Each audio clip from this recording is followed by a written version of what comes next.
Dear students, here we will take up a simple and primary water treatment process, that is aeration of water.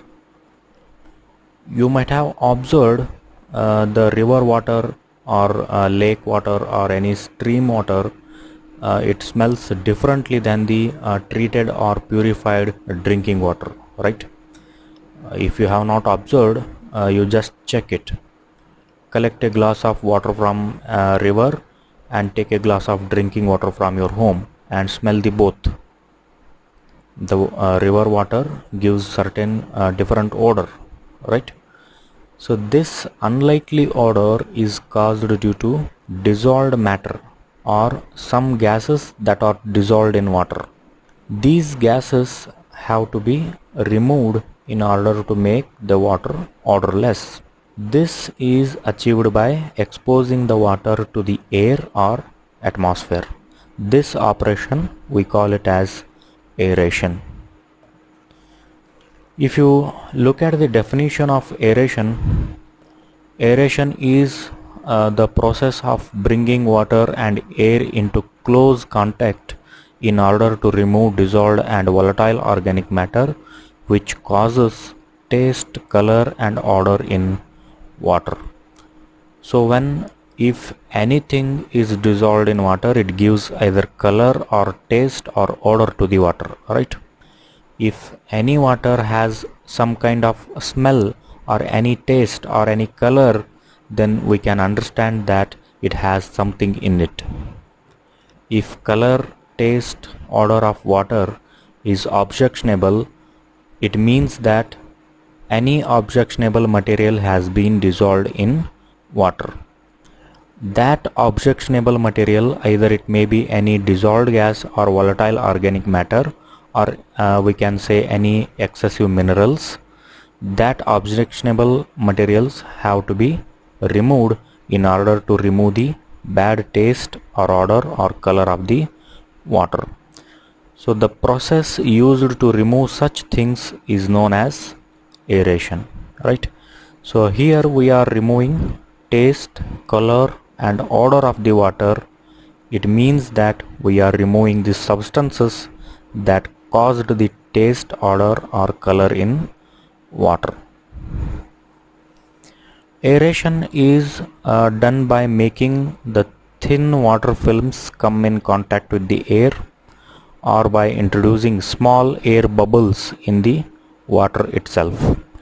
Aeration is a unit which brings water and air in close contact and removes iron and manganese and dissolved gases and any volatile organic compounds. Aeration may be used or may not be used for the surface water treatment, but it is often done for the groundwater. However, in almost all water treatment plants, aeration is used undoubtedly. The aeration is one of the important unit operation of gas transfer. It means that because of aeration, the dissolved gases will be removed, or you can say transferred to the air, and the oxygen present in the air will be dissolved in the water. Thus we can say there is mutual gas transfer. Dissolved gases will move out of the water, whereas oxygen will move in the water, right? The dissolved gases will move out and oxygen will move in. So there is a mutual gas transfer. Therefore aeration is an operation of gas transfer. And I said aeration is done by exposing the water to the air. So let us take an example here. Here you can see a tap with flowing water, right? Water is falling down here. You can say this water is falling in a cylindrical shape, right? Like this. Here you can see the only outer surface of the water is exposed to the air. The water layer which is at the periphery, that will only be aerated, not the water that is present inside of this cylindrical shape. Now if I put something here and I try to disturb the flow, the water layers will be broken into thin films and number of water droplets, right? So at this time the amount of aeration will be more because of more surfaces of water have come into contact with the air. And now if I put one more larger thing here and try to disturb the water a little more, then at this condition the amount of aeration will be much more because of more amount of disturbance in water flow, right? So it means that more the disturbance, more will be the efficiency of aeration. More the disturbance, the more surfaces of the water will come in contact with air. So if any exposed water is disturbed or agitated, then amount of aeration will be more and more quantity of dissolved gases will be removed. Thus efficiency of aeration depends upon the contact time with air and amount of surface contact between air and water. And due to this aeration, oxygen content in water will increase. More oxygen will get dissolved in water, thus the DO content or dissolved oxygen content will be more in aerated water. And there are two approaches to achieve aeration. In two ways aeration can be done, that is passing water through air and passing air through water. From both the ways we can achieve aeration. Passing water through air means that allowing the water to flow open to the air or atmosphere. For example, water sprays or fountains, right? Water spray can be an example for passing water in the air, right? And water will come in contact with air. Passing air through the water means pumping the air into the water, creating air bubbles in water. Just like as you have seen in the aquarium, creating air bubbles in water is the example for passing air through the water. So here also water will come in contact with the air. So by both the ways we can aerate the water. Either we pass the water in the air or we pass the air in the water. By both the ways we can achieve the aeration. So let's look into the objectives of aeration. Aeration of water is done to accomplish these listed objectives. Aeration removes taste and odor caused by any dissolved gases due to organic decomposition. Any organic matter present in water, that will of course undergo decomposition, and it will produce certain gases, and those will be dissolved in water.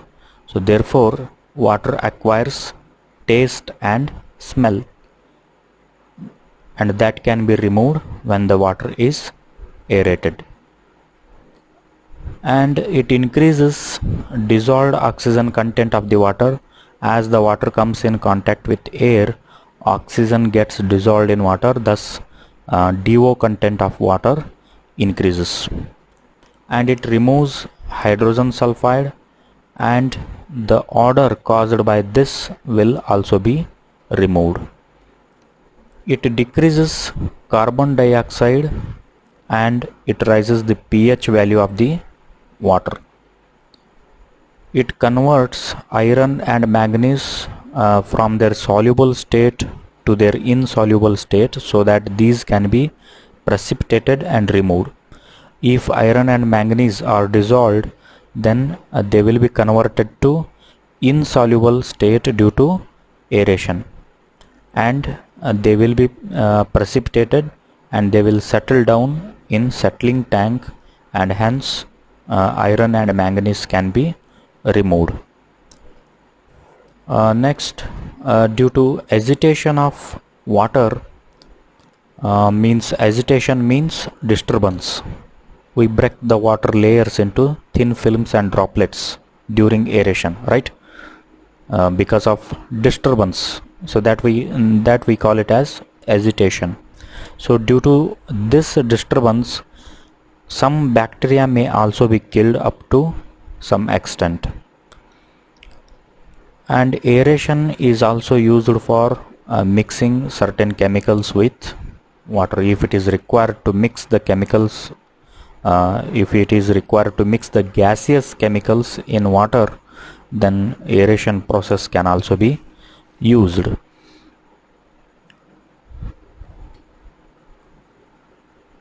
There are many possible ways and easy methods available to aerate the water.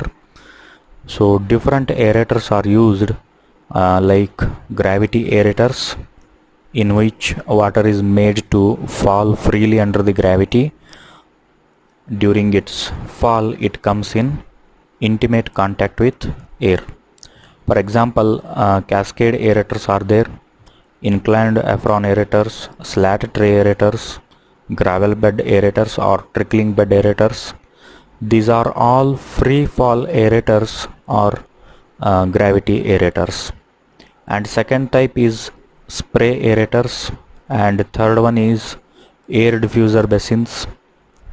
Now we will look into each type of aerators.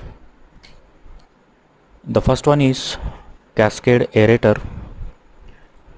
Cascade aerators are simplest aerators. They are also called as free fall aerators.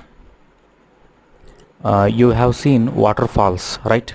Waterfalls are a better example for natural cascade aerators. So these cascade aerators consist of a series of 3 to 4 steps made up of concrete or metal, as you can see in the image here. Water is allowed to fall through a height of 1 to 3 meters, and as it falls over the each and every step, it comes in close contact with the surrounding air. Usually these cascade aerators are open in atmosphere. The reduction of carbon dioxide in water usually occurs at a range of 50 to 60%.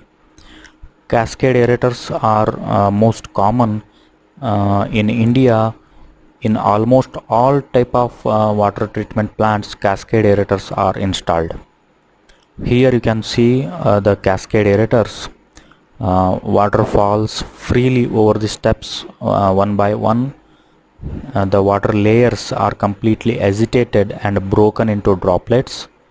The water comes in contact with the surrounding air, thus aeration can be achieved. So here you can see a very common type of cascade aerator. So this kind of aerator has been used in almost all the water treatment plants in India. So this is very common to see in almost all the water treatment plants. The next one is inclined apron aerators.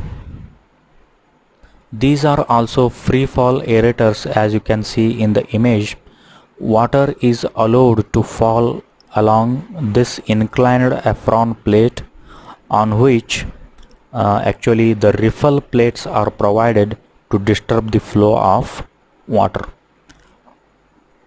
These riffle plates are provided in herringbone fashion. Here you can see the pattern of herringbone.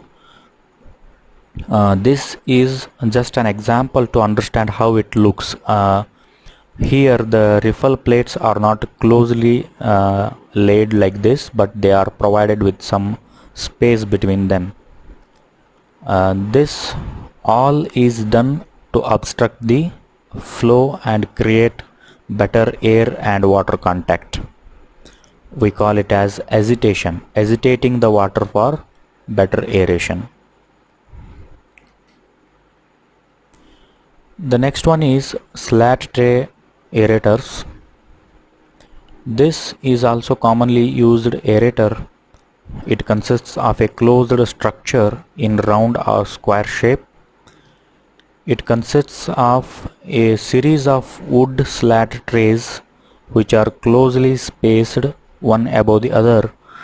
The trays are having openings, right? They are perforated. The water enters from the top and it is evenly distributed over the topmost tray with the help of a distributor. The air is supplied from the bottom of the aerator with the help of a blower which blows it in upward direction. The air moves out of the aerator through the ventilator that is provided at the top. The water falls down through the openings of the trays and air moves in the upward direction. Then water air contact happens, right? Water falls in the downward direction and air will move in the upward direction. So in between, water air contact will happen. The aeration can be achieved. The water is collected in a collector pan at the bottom of the aerator. So this is all about the slat tray aerator. Here you can see some diagrams or images for the slat tray aerators.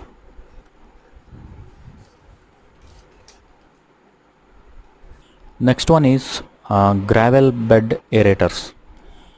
As you can see here in the image, this is also a closed chamber.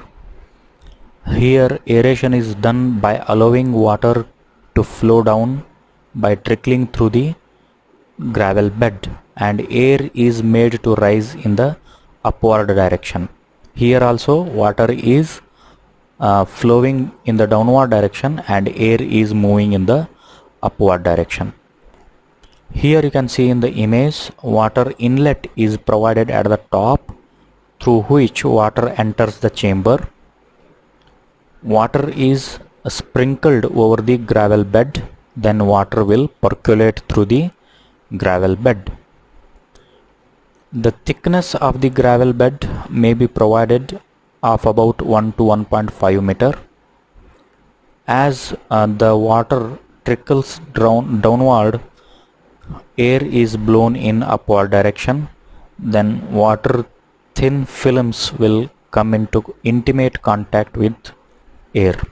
Here at the bottom, air blower is provided. The aerated water that falls down will be collected. Usually beds of coke, anthracite or limestone are used in this type of aerator. It is believed that these will remove carbon dioxide efficiently than any other methods. In the another form of aerator known as trickling beds, it contains 3 to 4 trays in it. The trays are filled with the coke, slag or stone. The thickness of the bed in each tray is kept about 0.5 to 0.6 meter. And the spacing between the trays will be 0.5 meter. All these things you can see in this image. Water is applied from the top by a perforated pipe and water trickles down through the beds provided in the trays. As the water percolates down, aeration takes place. So the next spray aerators, you have seen the water sprays, right? Water sprays, they divide water flow into fine streams and small droplets, right? When these fine and thin streams of water sprays are ejected in air, then they will come in contact with the air. Water is sprinkled in fine jets through the nozzles, right? Continuous sprinkling assures the aeration of water. These spray aerators are used open to the atmosphere. These can reduce carbon dioxide by 70 to 90% or even more.